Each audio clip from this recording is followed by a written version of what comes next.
ششی تھرور نے B J پی کی خاتون لیڈر خوشبو سندر کی تعریف کی ہے۔ سیاسی لیڈروں کے لیے اپوزیشن پارٹیوں کے لیڈروں کی تعریف کرنا بہت کم ہوتا ہے۔ حال ہی میں ایسا منفرد واقعہ پیش آیا ہے۔ کانگریس پارٹی کے سینئر لیڈر اور member of parliament Shashi Tharoor نے بی جے پی کی خاتون لیڈر اور سابق خصوصیت لیڈر خوشبو سندر کی تعریف کی ہے۔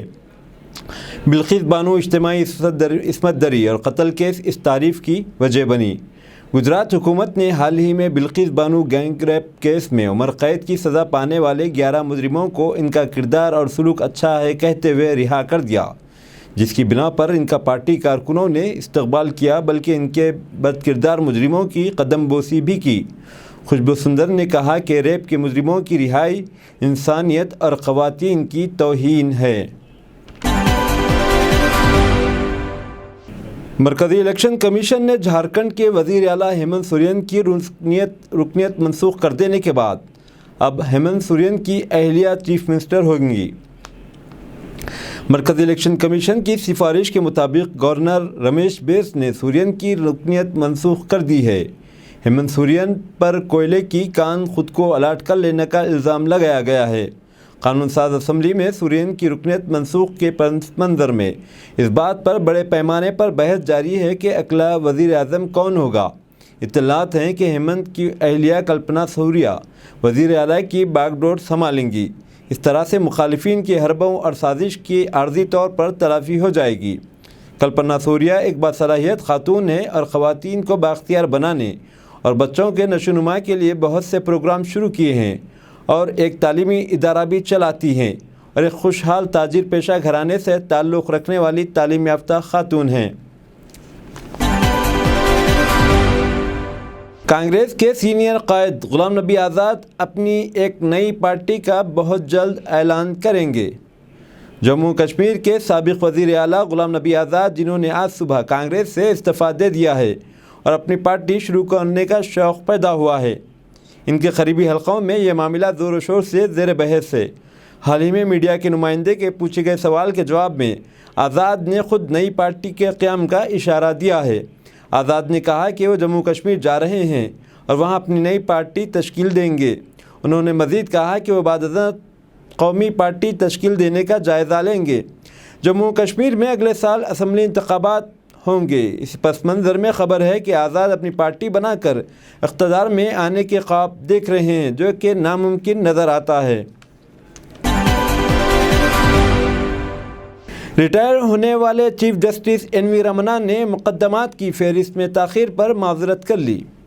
چیف جسٹس این وی رمنا نے کہا کہ ملک میں زیر التوا مقدمات ایک بڑا مسئلہ بن چکے ہیں، لیکن ہندوستانی عدالتی نظام کا فیصلہ ایک حکم یا ایک فیصلے سے پیش کیا جا سکتا ہے، لیکن ہندوستانی عدالتی نظام کا فیصلہ ایک حکم یا ایک فیصلے سے نہیں کیا جا سکتا۔ این وی رمنا نے کہا کہ مقدمات کے فہرست اور پوسٹنگ کے معاملے میں تاخیر ہو رہی ہے اور اس معاملے میں توجہ نہیں دے سکتے، اسی لیے معذرت کی ہے۔ انہوں نے انکشاف کیا کہ وہ ہر روز لڑائی میں مصروف رہتے ہیں۔ عدالت کے افسران ہی اس نظام کی ساکھ کو برقرار رکھنا چاہتے ہیں۔ انہوں نے کہا کہ جس لمحے ہم ساکھ کی حفاظت نہیں کر سکتے، ہمیں معاشرے میں عزت نہیں مل سکتی۔ سعودی عرب کی عدالت نے گزشتہ 4 برسوں سے قید امام کعبہ شیخ صالح الطالب کو 10 سال قید کی سزا سنا دی۔ سعودی میڈیا کے مطابق 2018 میں مبینہ طور پر شاہی خاندان اور ولی عہد محمد بن سلمان کی پالیسیوں کو تنقید کا نشانہ بنانے پر امام کعبہ شیخ صالح الطالب کو گرفتار کیا گیا تھا اور اب مقامی عدالت نے انہیں 10 سال قید کی سزا سنائی ہے۔ جب امام کعبہ صالح الطالب کو حراست میں لیا گیا تو اس وقت بھی وجہ نہیں بتائی گئی اور اب عدالت کی جانب سے قید کی سزا سنائے جانے پر بھی کوئی وجہ نہیں بتائی گئی۔ واضح رہے کہ صالح الطالب سعودی عدالتوں میں جج کی حیثیت سے بھی خدمات انجام دے چکے ہیں، لیکن شاہی خاندان اور ولی عہد محمد بن سلمان کی پالیسیوں پر تنقید کرتے ہوئے حکومت کے زیر عتاب آئے ہیں۔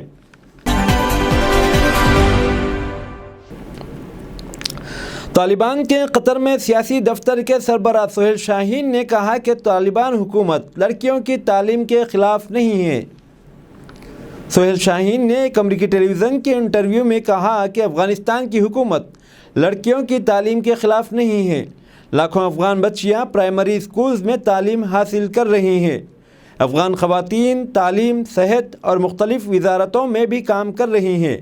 سہیل شاہین کا مزید کہنا تھا کہ خواتین کے حقوق کے حوالے سے افغانستان کا یورپی ممالک سے موازنہ درست نہیں، کیونکہ افغانستان اسلامی ملک ہے۔ امریکہ نائجیریا کے فوجی حکمران کی جانب سے لوٹی گئی $23 ملین کی رقم واپس کرے گا۔ امریکی میڈیا کے مطابق امریکہ نائجیریا کے سابق فوجی حکمران سانی آباجا کی جانب سے لوٹی گئی $23 ملین کی رقم واپس کرے گا۔ رقم کی واپسی کے لیے نائجیریا اور امریکہ کے درمیان متعدد معاہدے ہوئے ہیں۔ سانی آباجا تیل برآمد کرنے والے دنیا کے بڑے ممالک میں شامل نائجیریا کے 1993 سے 1998 میں اپنی موت تک حکمران رہے۔ انہوں نے اپنے دور اقتدار میں $5 بلین کی رقم جو عوام نے مختلف سرکاری ٹیکسز اور منصوبوں کے مد میں ادا کی، اس کا کچھ حصہ اپنی ذاتی استعمال میں لیا ہے۔